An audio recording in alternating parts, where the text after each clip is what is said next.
Hello and welcome to the Sales Hunter podcast. I'm Mark Hunter. In this a very special episode, we're going to be talking about quit discounting your price. Your customers will pay more. I'm going to share with you 5 things you can do. And yes, this is a solo show. It's just me going it alone, but I'm dead serious. I want to give you 5 things you can do right now to quit discounting your price. Your customers will pay more. We'll be back in just a second. You're listening to the Sales Hunter podcast with Mark Hunter, where the focus is to help you as a salesman sell with confidence and integrity. And now here's your host. Let's get right into it. What are the 5 things you can do right now to help really avoid you from having to discount your price because your customers will pay more? Number 1, never put the price in front of the customer until you know the outcome they're looking for. Remember, they don't want to buy anything. They want solutions. Sell the outcome, sell the need. Too many times what happens is the customer says, "What's your price?" And the salesperson just throws it out there. And then, of course, the customer has no idea how to really judge that in terms of value. They see it as a commodity. They see it as a price point that they can negotiate. Never put the price on the table until you know the outcome. This is extremely critical when you get that quick, immediate call from somebody. You don't know. You've never worked with them before. You don't know. And they say, "Hey, what's your price on this?" You know what they're doing? They're just looking for you to serve up a price that they can use against really your competitor to get a lower price, or to come back to you and say, "Hey, your price is too high. Can you lower it?" No price without understanding the value you create for it. So how do you overcome that? Well, here's the deal. The customer calls you up and says, "Hey, can you give me a quick price quote?" "Hey, I'd like to, but I'm not even sure if we're the right fit. And I don't want to see you waste your money buying something that's not going to work right. Can you help me understand a little bit about what you're trying to accomplish?" You see, what you've done here is you've positioned it to where you're doing them a favor because you don't want them to waste their money. And you get into the conversation of what is the outcome that they're looking for. No price until you know the outcome. Number 2, I love number 2. Offer an even higher priced option to provide contrast to the solution you feel they should go with. I love this option. What you do is you've been talking with a customer, you've got the solution all put together, and this is the solution that you think they should go with.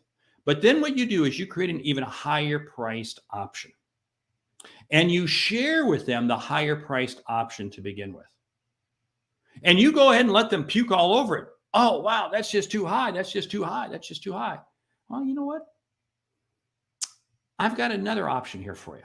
And then you put in front of them the option that is really the one you think they should go with. Now, here's what happens. It's the power of contrast. It's the power of contrast. They look at this second price that you put in front of them compared to the original one, and they go, "Wow, this is great." You see, if you didn't contrast it with something and you put the price in front of them, they may say, "Oh, well, that's just too high. Can you cut the price even more?" But because I've contrasted it with something higher. And you know what's funny? Inside secret. About 20% of the time, the customer will wind up going with the higher priced option. So make sure when you put the higher priced option out there that everything is in there you can actually deliver on. Okay, so we've covered 2 already. Let's get to number 3. Tie your solution to urgency.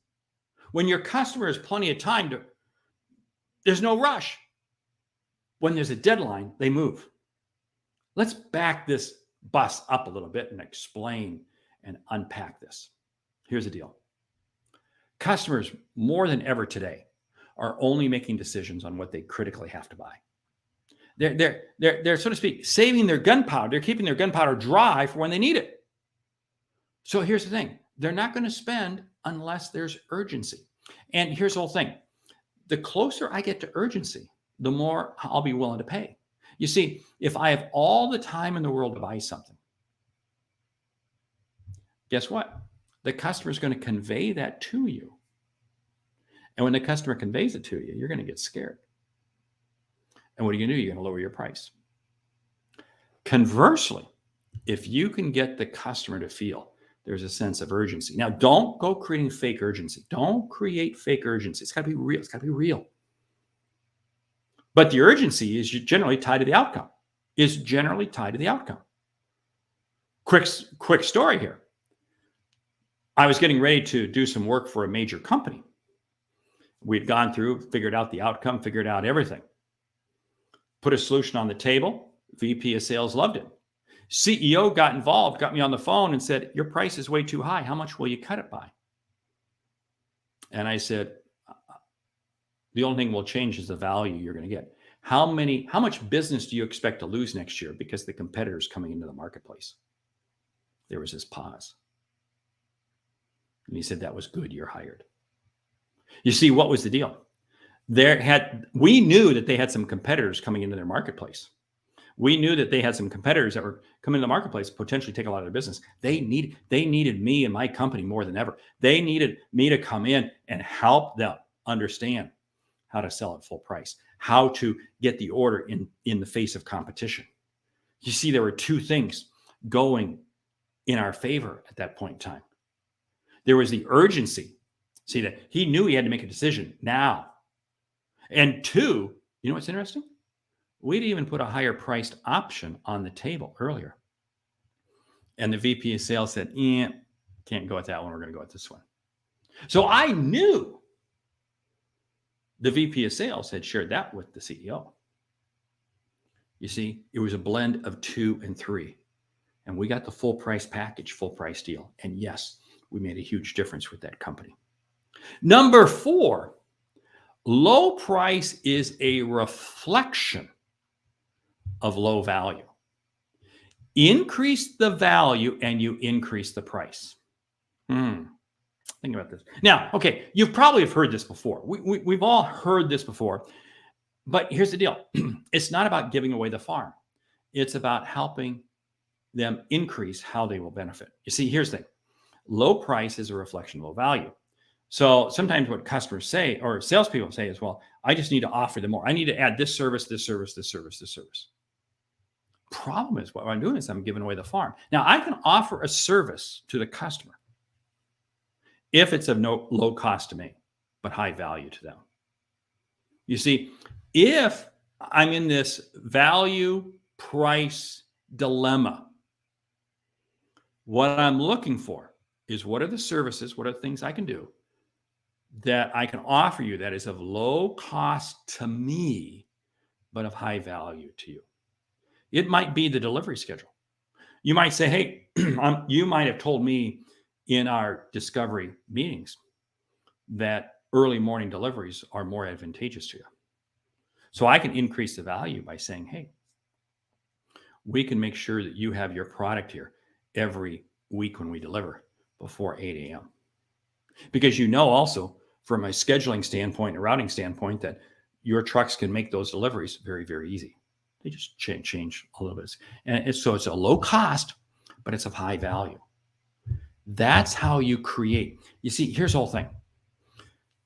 This is why I say, don't go sitting there and putting the price out on the table until you fully understand the outcome that the customer is looking for. Every one of these solutions I've been talking about are baked around one very simple thing: understanding the outcome that the customer is looking for. Question has come in. Mark, what if you're selling in a commoditized industry? I totally get that. And customers, especially procurement departments, strive to get us into a commodity mindset. See, here's the whole thing. It may be a commodity, but how is it delivered? What's the quantity with which it's delivered? What is the invoicing? What else comes along with it? I used to sell a lot of commodities, and I was general manager of a distribution house that was basically it was all commodities. And what we had to do is we had to break down and begin understanding what is the real outcome that they're looking for. Because again, once you understand the outcome, then we could change the delivery schedule. We could change the quantity. We could change how we invoice. We could change terms of payment. We could change all kinds of various things. Look for something in there But the last thing you want to do is play a price game, because it's just going to get you into trouble. Hey, another question. What about turning the tables and ask the prospect if they discount their product or service to their prospect? I love asking that question, Mark. I love asking that in a B2B situation. That works all the time. You see, so how often do you have to discount? Now, you know what I find happening? This is what's so funny. Many times salespeople or customers will say, oh yeah, we have to discount our product all the time. You see, so sometimes I got to be a little bit careful. I got to know what their pricing model is and what their customers. But when I can, I'm going to ask that question. Hey, here's the whole situation. It is about understanding the customer. Now, Rodrigo, he comes back and he says, and I love this question. Hard to do this in a procurement situation where you cannot talk to the users who have don't sell to the procurement department. Procurement departments are death sentences. And here's the whole thing. You've got to go to the actual user. You've actually got to go. When I was running my distribution facility, we dealt with a lot of procurement departments. And you know what? We didn't care what the procurement department said. We went around them. And we went around them and we talked to the engineers. We talked to the people who were actually using it. And did we lose some business? Yeah. Did we get some procurement people upset at us? Yes, we did. But I didn't care, because you know what? Ultimately, procurement department, they make their money off of price. But no, they don't. They make their money off of getting in as few arguments as possible. Quick example. Time is slipping by. We're going to run through this. Healthcare arena. Procurement department might say, we're only going to buy these types of surgical supplies. That's it. That's it. But surgeons hate those types of surgical supplies. But procurement department says, these are the cheapest ones. These are the ones we're going with. These are the ones we're going with. It's a commodity. It's a commodity. So what I do is I go around and I start talking to surgeons. And what will happen is the surgeon then begins to lay on people. Hey, this is what I want to work with. These are the surgical supplies I want to work with. And if I don't get these surgical supplies, I can walk.